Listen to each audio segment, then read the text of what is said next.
The air buzzes with the sound of the tattoo machines. More than 150 artists gathered under one roof and a dazzling array of styles on display. Tattooing can be traced back thousands of years. This is cutting-edge contemporary art. I mean, I always like to look back at how things were done and what inspired those trends or what was happening then to how can I make that into what I'm doing now. Just to try and change things up sometimes. But yeah, I think the approach now is more about art than a culture. Globally, attitudes towards body art depend largely on religious and cultural factors. For example, Judaism and Sunni Islam frown upon tattoos because of the teachings of Leviticus and the habits of the Prophet. But in Pacific Polynesia, it's almost a sacred art, a mark of rank and status, the passage from youth to adulthood.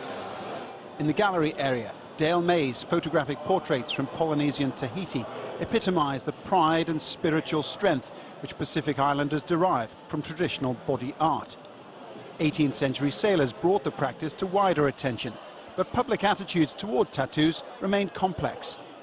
I come from Japan. In Japan, tattoo is kind of frowned upon for the ordinary people.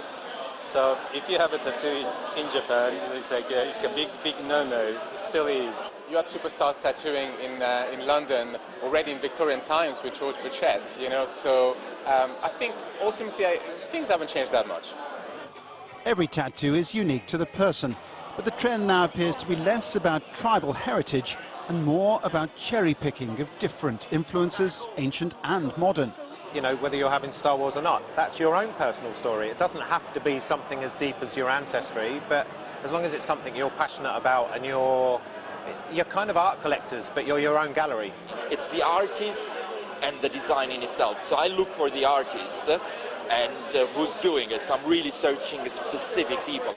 The appeal of body art now cuts across class and geographical boundaries. It's no longer just about counterculture, it's an expression of individuality.